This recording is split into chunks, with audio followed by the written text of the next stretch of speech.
Hello and welcome to Exotic Wine Travel. I'm your host, Matthew Horkey. I want to welcome you to a very special episode because this is the first episode where we're actually going to review some wines. All the wines I review on all shows are visible on my Vivino app and account. You can follow me at Matt Horkey on Vivino.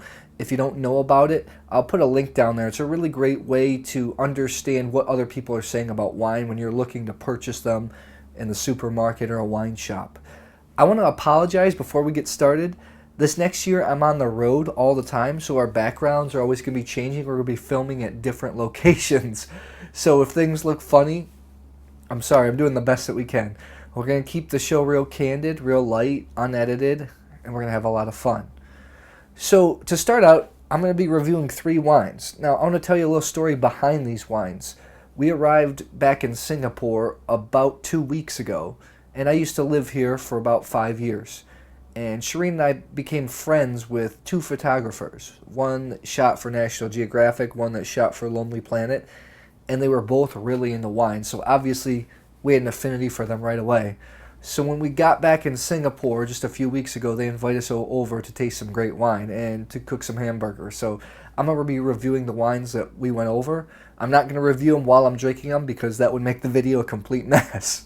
So let's get started. The first one is from Alsace, France. Hugel 2008 Riesling from their Jubilee series. Now, from what I understand, first a background. Alsace is on the border of France and Germany. That's why they grow Rieslings.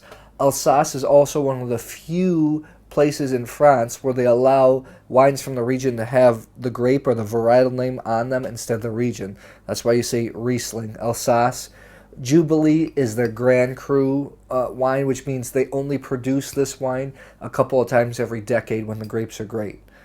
Now, it's so funny that we had this because the guys at the house we went to are not big white drinkers. So I was pretty surprised when they broke out a white. When we opened this, there wasn't really much of a smell. There was no nose. And it could just because it's hot and humid in Singapore. Maybe we weren't using the right glass. So be it. But when we actually drank the wine, really nice.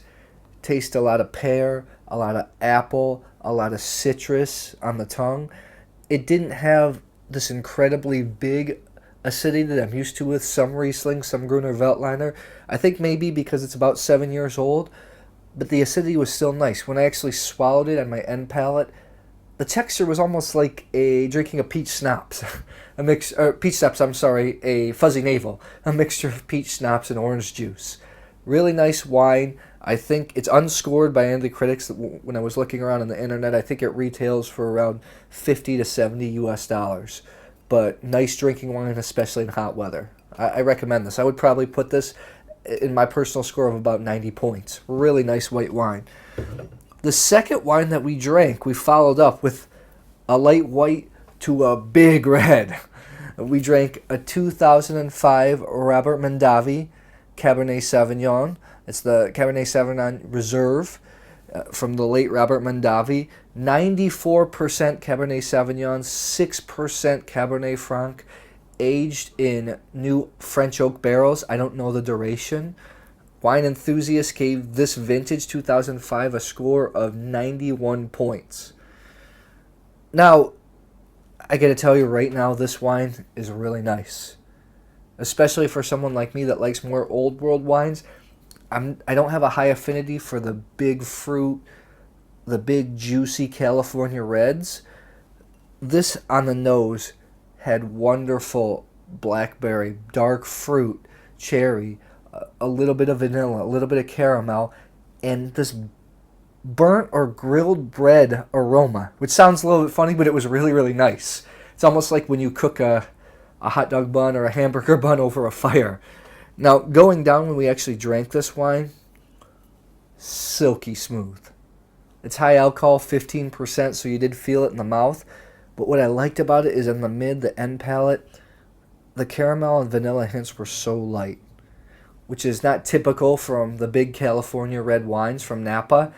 And the finish was really long. I really enjoyed this wine. I was really sad when I saw it go down, the last drop.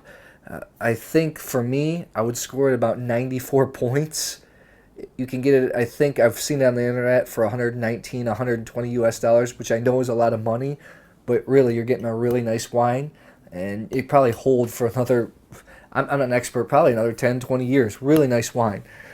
We stepped up to a bigger wine after that. We went to Australia, to McLaren Vale, the Dierenberg, the Dead Arm 2001 Shiraz from McLaren Vale. It's just south of Adelaide in South Australia.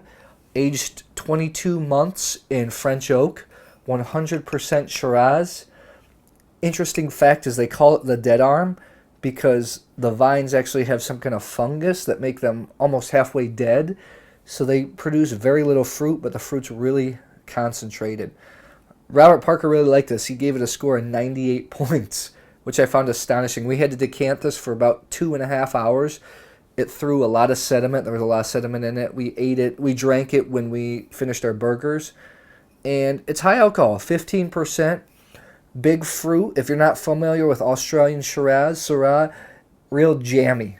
Almost like eating blackberry, mulberry, raspberry jam. Really jammy, high alcohol. It was a well-made wine. Everything went together nice in the mouth, but it was good, but I didn't love it. Our friends said this was a better made wine. For my palate personally, maybe 90, 91 points. It was a good wine. It just wasn't spectacular. I've seen it floating around on the internet for about 60, 70 US dollars. If you like the big jammy fruit bombs, this might be for you. If you like more old world, more refined, more tight and controlled taste, maybe this isn't something that you want to spend your money on. The last wine we actually drank that night was a wine that I brought from Armenia. And it's something that I won't review now. I'm going to review later as the show goes along. I will tell you this. Everybody there at dinner loved the wine after drinking all of these. So I hope you enjoyed this first episode. If you like this video, please click on the like button. If you want to subscribe, the videos will come right to you. And I'll see you guys next time. Thanks.